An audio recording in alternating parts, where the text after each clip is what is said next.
Bapak Ibu hadirin jamaah saudara-saudaraku dimanapun Anda berada. Alhamdulillah kesempatan sore hari ini kita masih diperkenankan Allah bertemu dan bermuajah. Semoga apa yang nanti kami bahas betul-betul menjadikan satu ilmu yang bermanfaat baik terhadap diri kita maupun terhadap seluruh umat. Bapak Ibu hadirin saudara-saudaraku, di dalam sore hari ini kami akan membahas tentang bagaimana cara untuk mengenal diri dengan baik dan mudah. Ini yang nantinya akan menjadi satu pembahasan kita pada sore hari ini. Akan tetapi sebelumnya kami mohon maaf bila mana dalam keterangan ini nanti ada sesuatu hal yang mungkin tidak berkenan. Sekali lagi kami mohon maaf yang sebesar-besarnya. Di dalam diri manusia itu ada dua kubu yang setiap saat dan waktu selalu berperang dan bertolak belakang antara hati dan akal, selalu di situ berperang. Apa yang dikehendaki akal itu senantiasa mempengaruhi hati supaya hati mengikuti apa yang menjadi akal ini berkehendak. Bapak Ibu,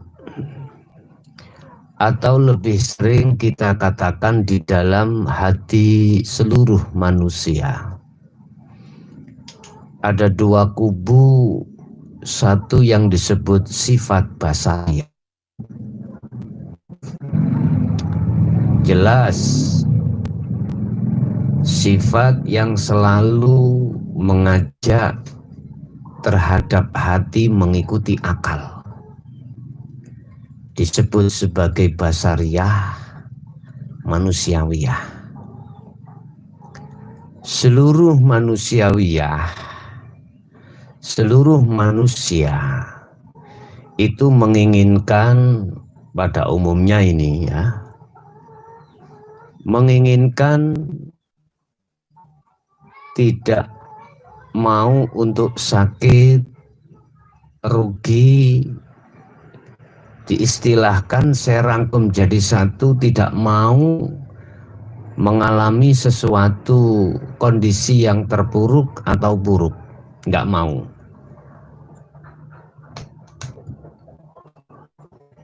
Ini sifat manusiawiyah, ya. Siapapun kita, manakala diri ini telah terkuasai sifat basariyah atau manusiawiyah, secara otomatis akan mengedepankan akal, ya. Dan akal ini akan meminta sesuatu yang paling baik. Intinya tidak mau perkara-perkara yang tidak dikehendaki oleh akal. Manusia semuanya ingin dia itu ada segala-galanya. Apa yang dia angan-angan bisa tercapai. Akal manusiawiyah. Apa yang dia kehendaki, angan-angan, supaya tercapai. Tetapi sadar atau tidak, manusia itu sesuatu itu pasti akan terjadi dua hal. Ada satu kegagalan, ada satu keberhasilan. Lah, manusia semuanya itu pengennya adalah berhasil. Mau gak enak, mau gagal. Ini manusiawiah. Lah, di dalam sifat basariyah ini Bapak Ibu, saudaraku, didominasi atau dikendalikan oleh dua nafsu, yaitu nafsu nafsiyah dan nafsu amaroh. Kedua nafsu ini mempunyai beberapa sifat yang tercela. Sifat atau nafsu nafsiyah itu menimbulkan ujub, riya, takabur, atau sifat-sifat yang di situ mengementingkan keegoan atas diri kemakhlukannya atau basyariahnya. Ya. Lah, di dalam nafsu nafsiyah dan amarah ini selalu kompak. Contoh, tatkala yang dihadapkan atau yang diangan-angan, yang dikarepno seorang manusia itu hal-hal, katakanlah bisa saya berjalan itu ke arah barat sampai tujuan, tetapi di situ gagal. Lah, pasti amarah, nafsu amarah ini muncul emosional. Itu muncul dikarenakan keegoan kita yang sangat liar. Bapak Ibu, ini pasti akan dialami oleh siapapun, ya. Pasti ini. Lah, bagaimana cara kita untuk mengendalikan daripada sifat basariyah? Nanti kita bahas. Kita bahas kubu yang kedua, ya. Kubu yang kedua itu adalah sifat basiroh di dalam diri kita. Di dalam sifat basiroh itu ada nafsu dua, yaitu lawamah dan mutmainnah. Nah, dalam nafsu dua-duanya ini juga memunculkan sifat yang terpuji, kebalikan daripada nafsu nafsiyah dan amaroh. Ya, kalau boleh saya kata ke timur, basiroh itu minta ke barat. Jadi bertolak belakang. Kedua sifat ini, kalau sifat basariyah itu mengajak hatimu untuk menentang Allah. Dalam arti menentang Allah itu gimana? Akal mengajak hati untuk menghambakan diri terhadap nafsu lewat selain Allah, yaitu syahwatud dunya. Ini secara otomatis dan terhadap siapapun berlaku dalam hal ini. Bapak Ibu, sedangkan sifat basiroh yang terdiri dengan mutmainnah akan mengajak hatimu untuk taat pada Allah.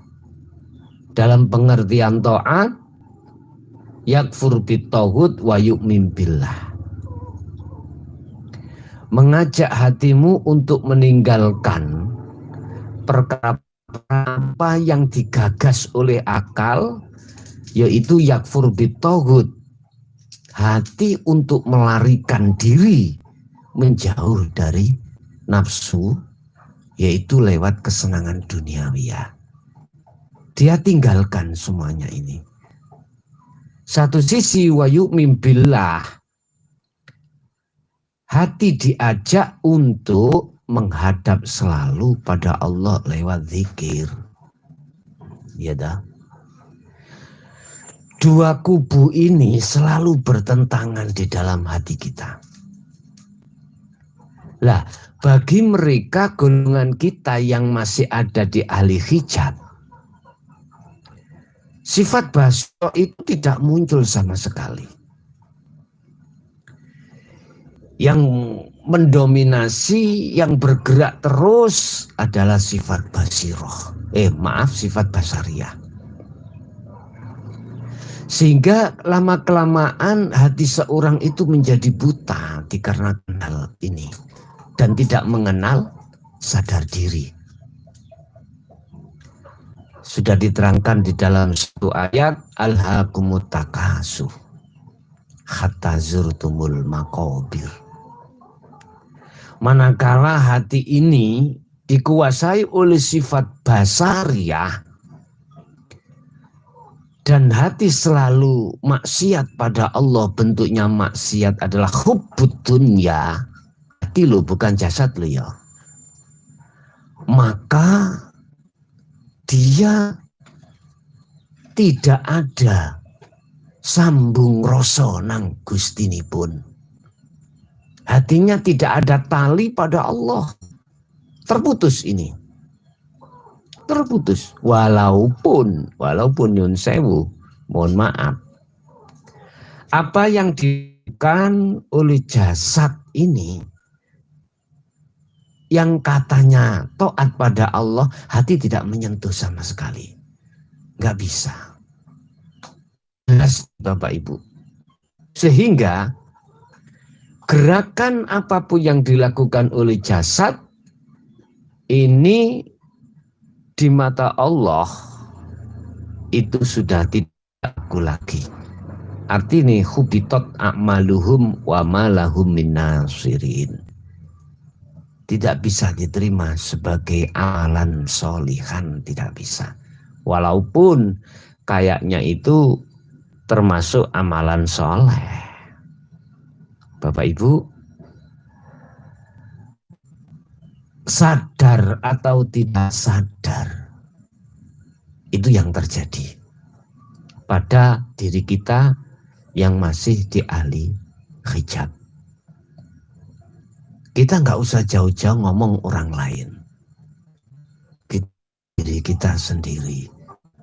Tatkala kita masih tergolong sebagai ahli hijab, ahli hijab itu ahli yang hati tertutup oleh kesenangan dunia. Hati lo bukan jasad. Itu pasti tidak merasa kalau kita itu berbuat zalim pada Allah. Bapak Ibu, inilah yang kami maksud orang yang belum kenal diri sendiri. Lah, lewat materi pengajian pada kesempatan sore hari ini, kami akan mencoba untuk membahas atau untuk memberikan solusi bagaimana caranya Anda bisa untuk mengenal diri dengan sebaik-baiknya. Oke. Bapak Ibu hadirin jamaah rahimakumullah. Tahapan pertama yang harus kita lakukan ketika saat kita untuk mengenal diri. Pertama, sebetulnya ini sering kami serempetkan dalam bab yang lain. Anggap saja kita sudah mempunyai pembimbing di sini adalah pembimbing yang khusus tentang masalah hati.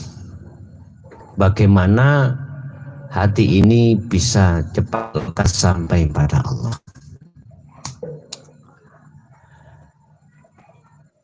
Di dalam diri ini ada sebuah hidup.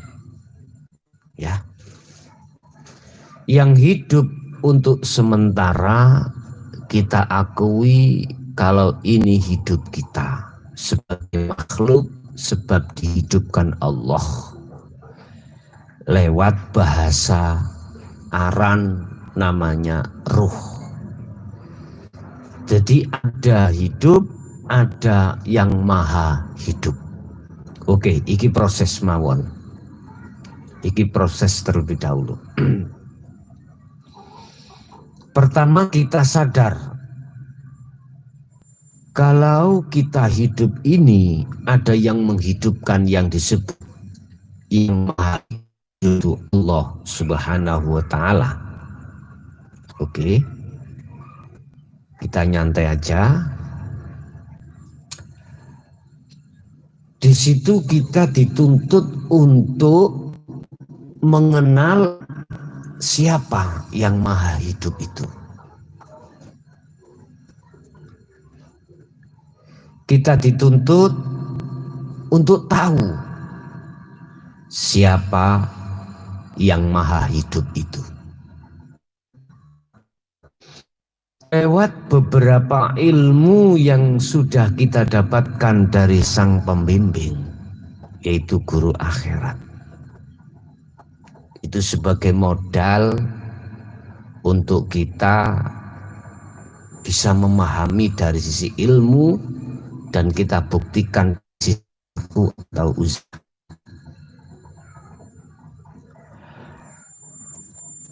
Mungkin sedikit kami jelaskan tentang masalah pembimbing ya, atau guru akhirat. Yang maksud sebagai guru akhirat atau pembimbing itu adalah seseorang yang memang mendidik hati kita dengan ilmu kaweruh itu yang khusus tentang bagaimana hati ini bisa sampai ke ahad dan mengahadkan Allah itu sendiri. Berbicara tentang guru akhirat, ada yang mengatakan harus bermuajah, berobitoh langsung terhadap yang bersangkutan. Menurut kami, mohon maaf sebelumnya ya, saya kurang sependapat. Guru akhirat itu bisa Anda langsung bertemu terhadap orangnya ataupun lewat media. Lewat media, yang media itu ada hasilnya, ada sesuatu yang bisa untuk dibuat nyambung antara murid dengan guru. Tentunya ini tidak terlepas dari nomor HP. Yang kesemuanya itu ditujukan untuk berkomunikasi atau bermuhadasah manakala satu murid itu mempunyai satu kesulitan, mengalami satu kesulitan. Dan ini sah. Makanya kalau kita mau memberikan tausiah lewat medsos ya, di YouTube atau di FB, biar keabsahannya itu di mata Allah memenuhi syarat, maka wajib si mursyid atau si pembimbing ini memberikan media untuk berkomunikasi langsung. Tidak dilewatkan oleh khalifah atau orang lain, tidak boleh. Harus langsung nomor yang bersangkutan. Kalau ini versi yang seperti ini sah. Versi yang seperti ini sah walaupun Anda tidak pernah bertemu terhadap sang pembimbing tersebut. Hanya bertemu lewat udara, lewat medsos, Sehingga boleh dibilang ada yang tanya, Gus, lewat YouTube itu sah apa enggak? Lewat telepon itu sah apa enggak? Lewat WA itu sah apa enggak? Saya jawab sah, manakala memang ada tali yang bisa dibuat untuk berkomunikasi walaupun tidak pernah bertemu. Zaman sekarang jangan disamakan dengan zaman dulu, Pak, ya. Kalau zaman dulu memangnya harus bertemu, harus bermuajah, walaupun jauhnya itu bermil-mil, wajib murid itu datang ke tempatnya guru dan menemui guru tersebut. Kalau zaman sekarang, menurut pendapat saya, itu sah dan keabsahannya itu bisa kami pertanggungjawabkan. Oleh karenanya barangkali kurang sepaham dengan apa komentar saya, sekali lagi mohon maaf yang sebesar-besarnya. Oke, kita lanjut. Ketika saat kita dianggap guru sudah cukup ilmu itu, cara yang termudah untuk kita mengenal diri itu hanyalah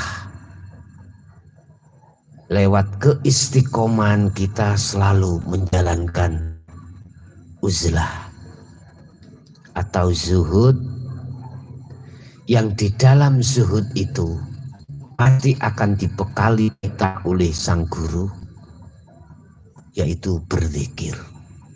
Dan zikir itu pasti akan disampaikan oleh sang guru bagaimana caranya kita bisa mengenal diri. Sebab lewat hadits qudsi Allah berfirman, man arafa nafsah faqad arafa rabbah.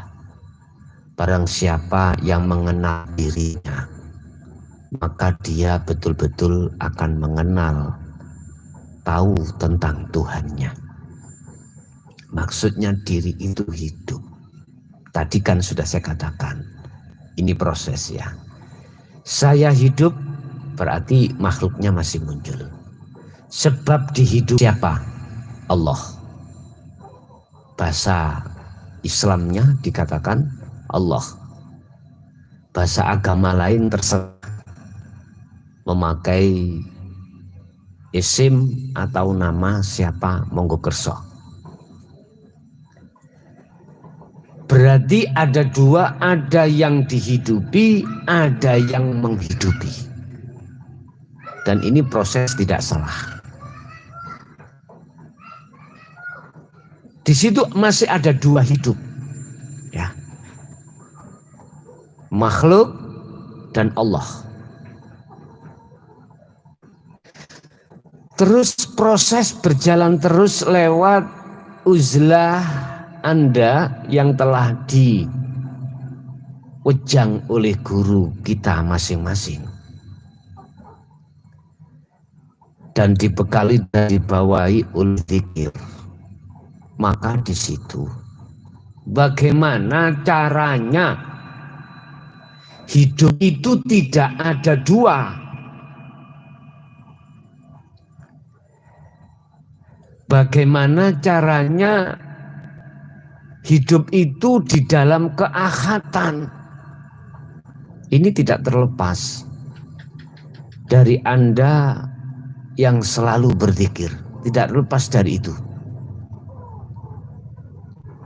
Intinya di situ adalah hidup yang ada pada dirimu itu Allah. Bukan hidup Anda. Lah, hidup kita yang hidupi tadi gimana? Anda harus berupaya terus untuk menghilangkan atas pengakuan kalau kita hidup sebab diri. Ini harus kau perangi. Sebab nafsu itu masuk di situ. yang mengajak hatimu untuk mengakui kalau hidup ini adalah hidup kita sebab dihidupi. Itu nafsu pasti masih. Dengan bahasa logika, jasad ini tidak akan pernah bergerak manakala tidak ada ruh. Jadi jasad ini bergeraknya jasad sebab digerakkan ruh. Padahal Allah sudah mengatakan, saya tidak pernah kongsi terhadap siapapun. Saya tidak akan pernah berserikat terhadap siapapun dan apapun. Walillahil malikal mulki tu'til mulka man tasya. Walillahil masyriq wal maghrib. Menunjukkan bahwasanya Allah sendiri tanpa campur. Secara otomatis hati Anda harus belajar untuk menetapkan bahwasanya hidup pada diri Anda itu sebetulnya tidak ada hidup dua, tetapi itulah sebetulnya wujudnya Allah. Sekali lagi, bisanya Anda masuk di dalamnya itu tidak terlepas dari selalunya hati berzikir pada Allah, yang secara otomatis ini terbukanya di dzikir sirul asrar.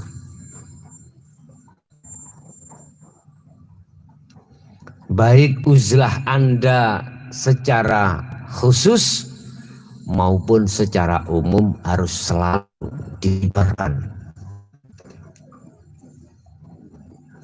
saling mendukung. Sebab kita manusia itu nggak mungkin zaman atau masa itu ditempatkan hanya masa sepi tok, enggak. Masa sendirian saja tidak. Pasti kita akan dihadapkan masa atau zaman yang campur terhadap masyarakat atau makhluk lain selama hidup. Kecuali kalau sudah mati, sendirianlah kau di dalam alam kubur, dikubur sendiri. Kalau di dunia Anda secara fisik pasti akan campur terhadap makhluk yang lain. Bapak Ibu, jadi dengan zikir itulah Anda akan bisa kenal dan sampai dan mengenali hidup itu siapa pada dirimu. Dikatakan orang ini akan mengenal dirinya manakala dirinya sudah tidak mengakui bahwasanya hidup ini hidupnya, tetapi hidup ini adalah Allah. Inilah yang dijawab di dalam surat At-Toha ayat 14. Andai kata boleh saya katakan, hidup itu bila ini anallah la ilaha illa ana. Sesungguhnya saya, hidup ini loh berkata. Itulah yang mempunyai nama Allah. La ilaha illa ana. Dan tidak ada Tuhan selain saya. Manakala sesuatu hal ini sudah terjadi pada dirimu, pentajalian atau yang muncul keakuannya Allah, maka ini dikatakan sebagai orang yang sudah tahu jati diri. Berarti gimana? Dirinya makhluk sudah tahu kalau hidup itu Allah, bukan hidupnya sebab dihidupi, bukan. Setelah mengenal pada dirinya sendiri, hidup secara otomatis mengenal Tuhannya, yaitu maksudnya Akhirnya seluruh di alam apapun ini hidup, udah tidak ada bedanya. Allah dohir, ya Allah batin. Awal akhir pun juga Allah. Akhirnya tidak ada awal, tidak ada akhir, tidak ada dohir, tidak ada batin. Adanya ya kui, itu. Ini yang kami maksud orang yang sudah mengenal diri. Sekali lagi saya katakan, cara untuk bisa lekas dan mudah untuk mengenal diri adalah sering-seringlah hatimu beruzlah. Uzlah itu beda. Hatimu anikbutullaha wastanibut tauhid. Arahkanlah hatimu untuk pada hidup. Wastanibut tauhid, dan tinggalkanlah hatimu dari selain hidup. Dengan cara berzikir. Lah ini udah toh, gampang toh. Dengan cara berzikir. Lah, sedangkan zikir itu kuncinya bisa Anda sampai pada hidup sirul asrar. Apa sih zikir itu? Zikir kan bahasa Arab. Bahasa Indonesia adalah ingat. Diterjemahkan secara istilah, zikir adalah hati sadar dan menyadari bahwasanya hidup itu Allah. Bukan hidup pada dirimu itu sesuatu yang dihidupi Allah. Bukan Sang Yang Maha Hidup. Bukan. Hidup pada dirimu itu Allah. Atau di alam selainnya. Itulah Allah. Tinggal hatimu itu masuk di dalam latifah situ. Simple toh? Mudah. Dan ini bisa Anda lakukan dimanapun Anda berada. Kata Rasulullah, ittaqullah haitsuma kunta. Dimanapun Anda harus bertakwa. Nah, takwa tadi ilmu, amal, istiqomah. Tumpaan ini zikir. Loh, wis. Sampai Allah mengatakan dalam satu ayat tentang masalah takwa ini, Bapak Ibu. Ya ayyuhalladzina amanu taqullaha haqqa tuqatih. Haqqa tuqatih. Loh, dengan takwa yang sebenar-benarnya. Takuno. Trengginaso. Sungguh-sungguhlah Anda untuk beruzlah terhadap Allah. Zuhud pada Allah. Uzlah, zuhud, kholwat, topo, meditasi sama. Dalam satu pengertian, hatimu yakfur bitauhid wa yu'min billah.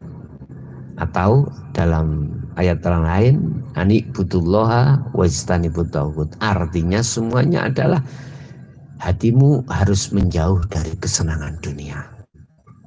Walaupun secara fisik basariah campur dengan kesenangan dunia. Karena tuntutan hukum syariah, hukum basariah. Kita sebagai manusia butuh makan, ya, butuh minum. Keluarga kita, anak istri ya butuh sandang, papan, pangan. Tetapi hatimu tidak boleh. Hatimu nggak boleh bercinta terhadapnya. Yang Anda cintai hanyalah hidup yang menguasainya. Dengan cara selalulah hatimu berzikir pada Allah. Ini cara yang termudah dan langsung bisa dipraktekkan. Ya, dalam istilah bahasa teori saya, zuhud ada dua kelompok, ada secara umum, ada secara khusus. saya katakan secara umum, itu fisik berinteraksi terhadap kesenangan duniawi ya. Hati harus menjauh dari itu. 1, 2 adalah khusus. Baik fisik maupun hati harus menjauh dari kesenangan duniawi ya. Dan itu bisa terjadi manakala Anda melakukan sholat 5 waktu. Dan itu bisa terjadi ketika saat fisik Anda tidak berinteraksi terhadap duniawi ya. Boleh malam hari. Wa minal laili fasjud lahu fasabbihu. Ya. Silahkan Anda mencoba dan melakukan oleh seseorang setelah dibaiat oleh sang guru. Di dalam versi saya, masalah baiat tidak harus datang bertemu saya secara fisik, tetapi bisa mengikuti, ya, mengikuti di YouTube di bab hakikatnya syahadat, dan itu saya katakan sah manakala Anda betul-betul menjalankan sesuai dengan apa saran yang ada di dalam bab tersebut. Secara otomatis Anda akan diwajibkan menjalankan uzlah. Barangkali kurang paham, nanti bisa dibuka lagi bab hakikatnya syahadat dan bab zikir biar bertambah luas. Oke, Bapak Ibu hadirin, saudara-saudaraku dimanapun Anda, sebagai sambung rasa tali Anda pada saya kami berikan nomor HP yang harus bisa dihubungi terhadap saya.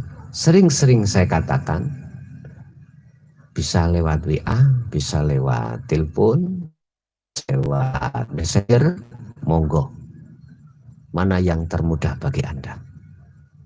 Tetapi tolong untuk mendukung daripada syiar ini, ya, syiar ini, walaupun tidak tiap hari, tengok di YouTube, ya, tengoklah di YouTube. Bila perlu Anda nge-share terhadap teman supaya